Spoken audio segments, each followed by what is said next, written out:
Good evening. My name is Dakota, and I'm a student in a graduate program. I want to share some insights and ideas with you about your classroom and some things that I've learned recently that I'd like to share with you. So a little bit about me, first of all. I'm a teacher and educator who probably wears too many hats. I have a degree in specialty in history. I'm a graduate student currently working on an MAT in education. And I'm someone who's been learning a lot about motivation in the classroom. This is my second year teaching, and I've picked up 4 insights that I'd like to share with you about your classroom, about your students, and about how you can make life easier for them and for yourself. So, let's talk about some of these things. First of all, I'd like to introduce you to expectancy value theory. This idea is all about what students believe about themselves. You see, what a student believes about themselves often becomes reality. If a student believes that they are good at a subject, they conduct themselves like they are, study like they are, and perform like they are most often. The same is also true about a student who believes they are bad at something. If the student believes they're bad at math, then they will conduct themselves like they're bad at math. And thusly their scores will perform that way, and they'll study like they're bad at math, and it will be a self-fulfilling prophecy. Part of this also is that the teacher has an important impact on the way their students perceive themselves, most often subconsciously. There's a famous experiment called the Pygmalion effect. This experiment resulted in this idea that students they perform like their teacher believes that they will. In the Pygmalion effect, there were teachers who were told that certain students were high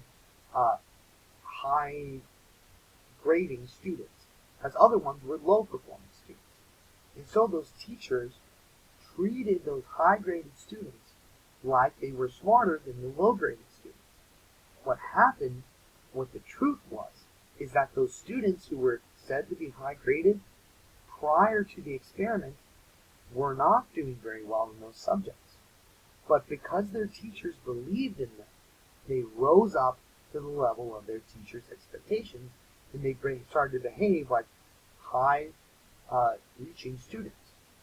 This is the Pygmalion effect. So I wanted to apply this theory to my own classroom. I focused on multiple elements of what expectancy value is all about. The expectancy value is split into 2 subjects. Expectancy, we've already discussed, is what students and teachers believe students will be like. Value, on the other hand, is what your students value in their hierarchy of what they consider important. So, I ran an experiment.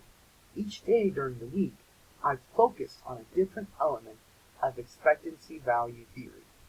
At my school, we have daily assessments. Using these daily assessments, I tried to determine what appealed to my students more than others and what caused the material to stick more on one day versus another day. So, I had 5 days. First day I focused on expectancy, the second day intrinsic value, second day attainment value, third day utility value, and the last day I focused on cost value. To quickly break these down, for expectancy, I treated all of the students as if they were the same. I treated them as if they were all equally intelligent, equally smart. I made them even all the same amount of time to answer questions, and I believed with all my heart that they could achieve the things that they were setting out to do. And what I found was that expectancy, the more I expected from them, the better they did. So for intrinsic value is all about the interest a student has in a subject. And what I found with intrinsic value on the second day was that my students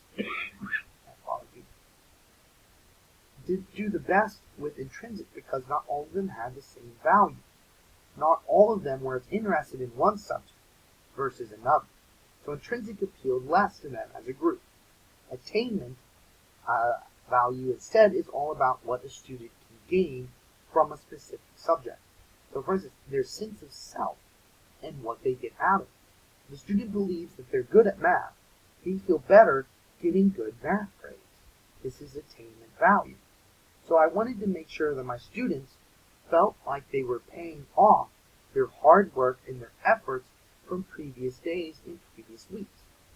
So using this attainment value, I found that my students performed better under attainment than intrinsic value, and even better than expectancy.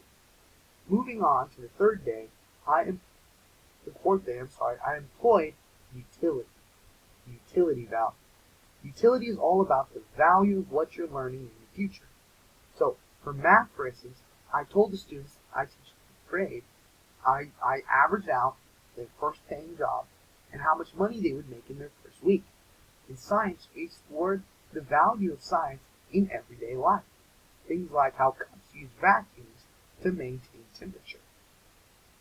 So, using these ideas, I tried to appeal to their sense of usefulness for the material they were learning.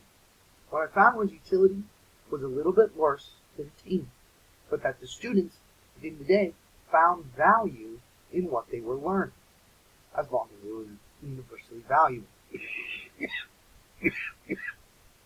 The last subject was cost value. Cost value is simply what is your student sacrificing to learn? Because there's a cost in education, a cost in time, a cost in emotions, and a cost in investment from these students every time they go home and do homework. So for that day, I made learning as seamless and as easy as possible. So in science, we made catapults. In language, we did a play. In math, we did board work and worked through things together and kind of made it a fun game. I wanted to make the day as easy as possible. And I had the second highest daily scores on that day, where I reduced the cost value to make sure that they had a good day. So what does all of this matter? What is this theory? What is all my experiment prove? Well, it leads to my first insight, and I hope that this helps you out. My first insight is that students can and will rise to what you expect from them, but don't ignore explaining why things are important. So moving on to my second insight, this has to do with self-determination theory. Self-determination theory works closely with cognitive evaluation theory. This idea has three simple ideas. Students need to feel like they're good at what they do, that they are in control, have autonomy, and that they are related to one another. So, what does this look like in the classroom? Well, instead of moving on to nightmarishly difficult assignments all the time, let your students feel like they own their work. Really let them feel like they've got it, they've mastered it. Let them get hundreds for a little while. Bring back material from previous lessons so they show themselves how much they've learned and how well they've done. So this has to do with their feelings of control and autonomy, that they're in control of their education. Lastly is relatedness. Your students need to feel like they can talk to you and that they can talk to their fellow classmates. They don't want to feel alone, floating in an ocean. No man is an island, as they say, and no student is an island in their own education. So students need to feel like they're connected to their classroom and their teacher. Have a discussion. Don't just lecture. Foster a sense of open connection between you and your students so that they can come and ask you questions. This is the best way to appeal to this sense of cognitive evaluation your students' major needs. This leads to my second insight.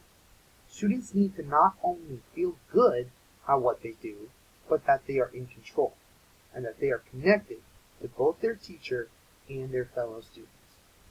Moving on to my third insight, this has to do with interest and interest theory. Interest is a state of being. It is a psychological state that your students can achieve. So, interest has a lot of benefits with it. It causes increased attention from your students. They pay more attention to what they're interested in. They put increased effort into the subjects that they're interested in. They show increased concentration, and they have more emotions regarding this subject. We as teachers can stimulate emotions, stimulate interest in our students. But how? I'm a history teacher. I love history. But I would be lying to you if every student was interested in history. But we can make students interested by following three simple ideas. First of all, for me as a history teacher, I present it as a narrative, a story, going from A to B to C, ending with questions that foster curiosity. And I as a teacher, and you as a teacher, can present this material with passion and really, really care about what we're presenting. And I'll increase that feeling of interest from your students and build a rapport with them. So, the third insight is as follows. Students want to be interested in what is going on in your class. Make it interesting to them and try and engage them where they are by linking what they don't know to what they do know, fostering a sense of control and relatedness, to go back to earlier study. So, this moves on to my last insight, goal orientation. So goal orientation theory suggests that students fit into one of three major categories. There are some other elements in there, but to simplify it, students engage to display their competency, to avoid looking incompetent, or to master material for themselves. So students often attempt to avoid embarrassment. They work hard to avoid looking foolish in front of their classmates. And what that leads to is unhealthy mental states from our students, because they're studying to avoid failure, not to learn.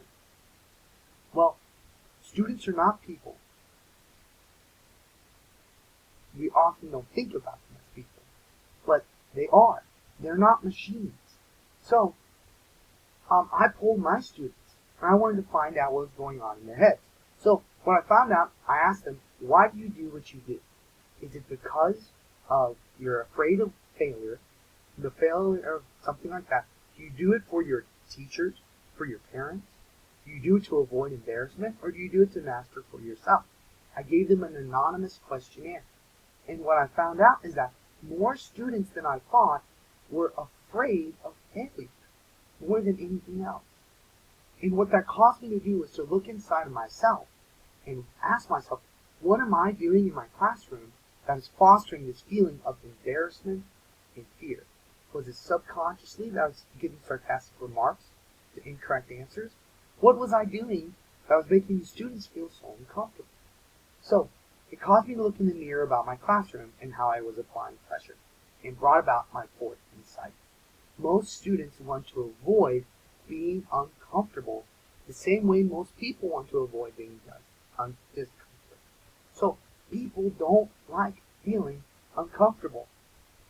So, moving on, what is the big picture? So what, Dakota? What was the point of all of this? What was the point of all of these theories and these experiments and all of these things? Well, I want to encourage you to use motivation in your classroom and to use it often. Pay attention to your students' needs. Your students are going to tell you things about themselves. They'll tell you what they value. They'll tell you what they care about. And we need to be conscious of our students' emotions. Remember that students are people, not robots. We need to treat them like you would want to be treated. So let's review our 4 insights. Insight 1, students can and will rise to what you expect from them, but don't ignore explaining why.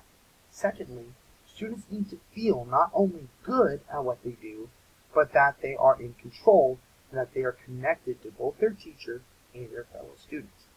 Thirdly, students want to be interested in what is going on in your classroom. Make it interesting to them and try and engage them where they are by linking what they don't know to what they do know. And insight 4, most students want to avoid being uncomfortable the same way most people want to avoid being uncomfortable. So, I hope these 4 insights help you better understand your students and how to be a better teacher in your classroom. We as teachers are in direct control of the environment of our students, and we can make it one they enjoy or one they dread. We need to remember they're people, not robots. With that, have a great day and best of luck out there, teachers. I hope this was helpful in one way or another. Thank you for your time.